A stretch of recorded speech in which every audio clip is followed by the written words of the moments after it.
Rusia siap mengerahkan tank terbarunya, T-Strip 14 Armata, ke medan perang Ukraina.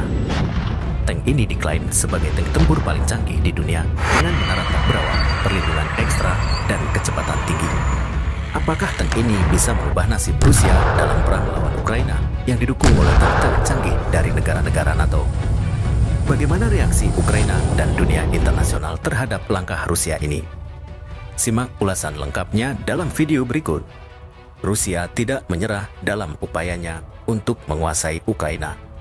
Setelah melakukan invasi sejak akhir tahun lalu, Rusia kini siap mengerahkan tank terbarunya, T-Strip 14 Armata, ke medan perang Ukraina.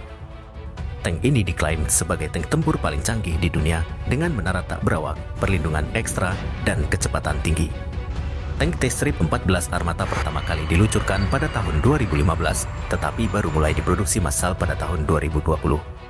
Kremlin memesan 2.300 tank ini hingga tahun 2025. Tank ini diharapkan bisa menggantikan tank-tank lama yang digunakan Rusia saat ini seperti T-Strip 72, T-Strip 80, dan T-Strip 90 Emperor.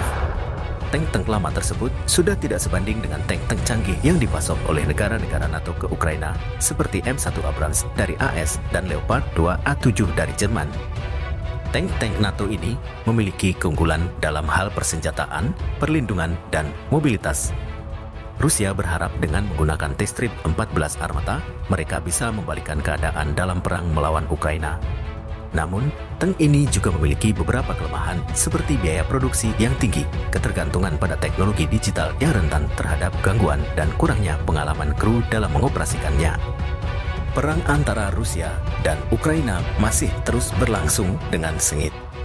Ukraina berjuang untuk mempertahankan kedaulatan dan integritas wilayahnya dari ancaman Rusia. Rusia ingin merebut kembali wilayah-wilayah yang pernah menjadi bagian dari Uni Soviet seperti Crimea yang sudah diduduki sejak 2014. Kedua belah pihak telah mengalami banyak korban jiwa dan kerusakan infrastruktur akibat serangan-serangan artileri, roket, dan rudal.